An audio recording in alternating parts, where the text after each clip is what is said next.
instead of looking at solar as being an addition and perhaps a frivolous amenity, look at it as being an investment in, for the long term, of our whole energy costs for the city.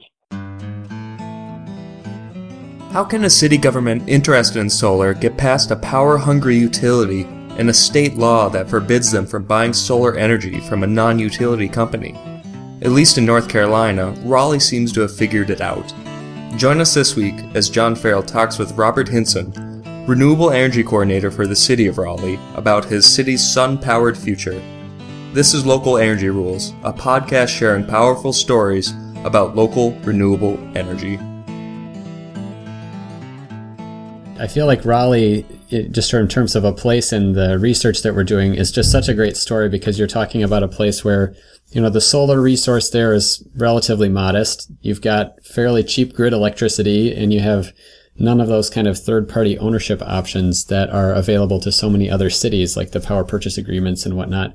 So, I was hoping you could tell us how Raleigh has done, kind of a solar leasing arrangement in a state where the only person that can own solar on your roof is the person who owns the rooftop.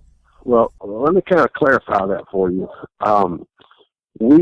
We lease the real property, and in other words, we lease the rooftop to the solar developer.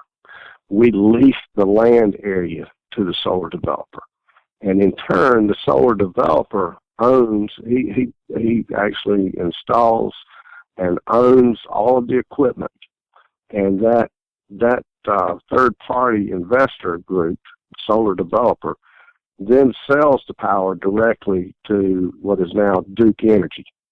So we don't have access to the power, nor do we buy the power. But there's some changes afoot with our legislature that might change that. Now, one thing I will mention is that as a part of our lease agreement to these third-party solar developers, the city does have the option to purchase the system after 7 years. And after 7 years, in theory, the solar developer will have realized all of their tax credits, depreciation, and those kinds of things, and the city would be able to purchase at a discounted price. Now, in the purchase of the system, the solar developer has already entered into a power purchase agreement with Duke Energy, whereas it sells at a specific rate, and those contracts are for 15 years at a specific rate to Duke. So the city would be, and those power purchase agreements are transferable. So if the city does purchase the system after 7 years, the city would also be able to sell the power to Duke at the agreed upon rate. Those rates are very favorable because early in the stages of these programs, they were more than what is typically being paid right now. So we're hopeful that model will work for us, but we've got another 2 years before 7 rolls around on our first system, which was a small 250 kW system at our water treatment plant. And so we'll investigate that in the coming months, year, to see if it's going to be in the city's best interest to purchase that. Does that kind of clarify how we were able to do that? Yeah, that's perfectly clear, and it's terrific to hear a story about how you've made this work. So many, I think, cities and interested solar developers or folks interested in solar in other states have looked for that state policy change that you mentioned that may be coming in North Carolina. And I just am really impressed with how the city was able to forge ahead with a different kind of leasing arrangement rather than leasing the actual solar equipment, leasing out the land of the producer and then having that option to buy after 7 years. That's correct. That's how we've been able to do that. Now, in addition, we do own some smaller systems. We own a little 53 kW system that was put on a rooftop of an operations facility back in 2009. And really the reason we were doing that, according to Julian, is we wanted to just see what were the issues. And, of course, the city entered into a purchase agreement of its own there, and the city does own that. and we receive the revenue directly. It's basically about $7,300 a year. But it's a small system, but that was one of our first forays into that smaller system. And is that, just to clarify, is that one, is that system net metered, or is that also a power purchase agreement? That's a power purchase agreement.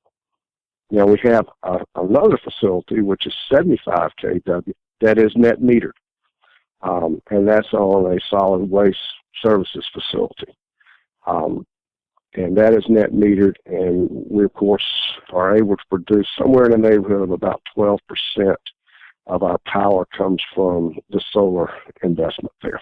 You know, between those three things, you know, your city has so much experience with different ways of doing solar. Between this, you know, kind of innovative leasing arrangement where you lease out the land or the rooftop, or the situation where you sign your own power purchase agreement with Duke, or doing a net metering arrangement where you're, of course, producing energy for your own use, is there any one of those that has really been a better deal for the city, one that you might be more interested in pursuing in the future? I think we're going to be looking at all three. We obviously don't know how it's going to work on the lease agreement because, you know, in theory we may be able to acquire at a reduced cost, but that needs to play out. We need to go on another year or so before we actually get that, because it is actually based on fair market value. And of course that can be determined in a lot of different ways. I think it really depends too on the size of the system. The city does have some issues. We're not just flush with cash that we're going to be able to say, oh, we're going to put solar on this particular facility and not consider what the upfront cost is. We just can't do that.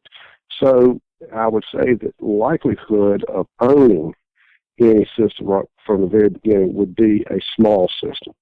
The net meter begins to make some sense on an operational facility that might take a lot of power. You know, the Solid Waste Services Center has that takes care of all of our garbage trucks and all our solid waste equipment, which has to be cleaned. It has to. So there's a lot of energy cost involved there, and so net metering began to make some sense. We're going to be looking at and trying to evaluate what the return on investment is, because when we first started that, it was not done necessarily because of return on investment, but we were looking to get LEED certification on that facility, and we did get platinum LEED certification, and that meant a lot to the city to do that for a solid waste services facility. But I think that that the net metering, the equipment is bought, it's paid for. It's going to be producing power for a long time, so we feel like the return on investment, the numbers are going to look better and better as we go out. You know, you've answered most of this next question I had already about the plans to install more solar and the kind of ownership structure. I'm curious, is there any kind of target that you've set for the amount of solar that you might add, or is it kind of you take it on a case-by-case basis? It's a case-by-case. We have the opportunity at our wastewater treatment plant where we have the 1.3 megawatt ground mount system to expand. A little bit about that facility is undergoing some construction and some changes, and so we didn't want to try to, I guess, take up any property that might in the future be needed. In addition to that particular facility, the city is considering going from an aerobic digestion for wastewater treatment to anaerobic. So there's a play in there potentially for additional solar that would go into that anaerobic product, which can be methane. So there's a lot of things happening that we're in the process of looking at there. At the water treatment plant, we've got another opportunity that we're in the preliminary evaluation phase of right now, and that is that water treatment plant has two terminal reservoirs. Basically, we pull all of our water out of a large lake system, Falls Lake in northern Wake County, northern Raleigh, and we pull that water out of that reservoir into these terminal reservoirs. prior to it being treated and then put in on our distribution lines for the city. There's always been an algae issue with those terminal ponds, and so we're looking now at, and one of the things that causes algae is obviously sunlight. And so we're looking at the possibility of what we call photovoltaics, and that would be voltaic PV panels, probably on pontoons or something that floats, that would shade the water and also have the opportunity to potentially produce power. That right now we're in the preliminary evaluation stages, but if you can go online, you can Google photovoltaics and it will come up. It kind of originated out in California with some of the winery operations that had the same issues, and I believe there's a water treatment plant in New Jersey that has installed some too. So that's another opportunity we're viewing. We're looking at. When Matt Grimley from ILSR, our intern on our program, talked to you before, it sounded like a few years ago you had solar developers who were really knocking on your door, maybe coming to sell you on some of the opportunities, but that you haven't had as much kind of outside interest now. Is that true, and why do you think that might be? Yeah, I think it's true, and it's pretty it's a very simple answer. When the renewable energy portfolio standard was approved in 2007, I think utilities, or then it was Progress Energy of the Carolinas, which has since merged with Duke and is now Duke Energy Progress is our utility. They were trying to determine, just how are they going to meet the renewable portfolio standards. So they had a program called Sunsets that paid favorable rates per kW for small and large systems. And with that, it was they were looking for opportunities to place solar. And so that's how we were contacted initially for a water treatment plant, a wastewater treatment plant, and then a number of the other investor groups and solar developers were looking for rooftops, and that's where we came. It came about for our Raleigh Convention Center rooftop, which is a 500 kW. But then over the course of 3, 5, 6 years, the industry has grown, the industry has matured, and now, just from a case of it being more of a economy of scale, that the larger installations are the ones that make the most financial sense to the investment community. So that's where, if we're looking at things, some of the larger systems is where we get the most interest right now. Do we have that 8 to 10 acres that we might be able to lease for investment? But as far as the smaller, we probably have to go that our own, because the solar developers aren't knocking at our door like they were 4 or 5 years ago. So one of the things I'm looking to do as part of this podcast series is get a sense of what are the barriers to municipalities in pursuing more solar. Is there one particular thing that was most difficult to overcome? Was there a lot of different things? Maybe you could speak to just one or two of them, if there were a number of them, that you feel like were the things that really stood out and the ones that cities should be most kind of forthright in addressing? Yeah, we've given that a lot of thought. I think that the biggest thing that is, if you want to call it a barrier, which I think it can be, is just the overall culture of public investment. And by that, what I mean is, especially as it relates to solar. I mean, we know that the cost of electricity seems to be increasing here in our state as well as across the country.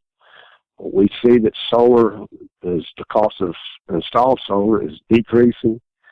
We see that the solar industry is growing, the rules are changing. We know about the environmental benefits, but there's still an upfront cost.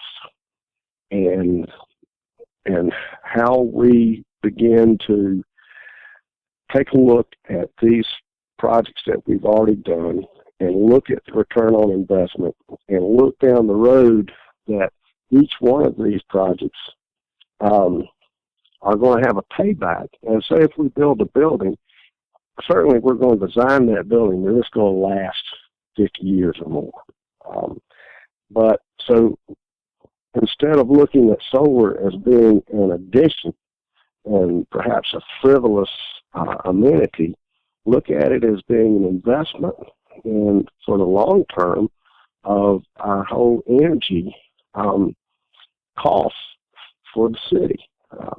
The city has the city's second highest cost for anything is energy. The first is personnel. So, and we're right behind personnel. So it's a huge number. And so if we can look at how these systems can pay for themselves 2-3 times over and go ahead and make the commitment early for the investment, then we'll be getting over that barrier to install more solar.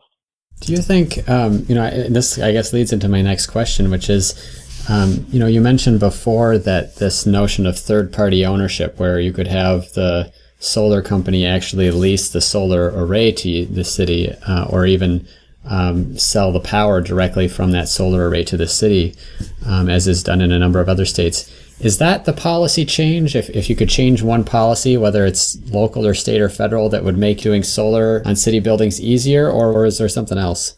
I think that is the one policy change that would make it easier, because the city would not necessarily have to make that upfront investment.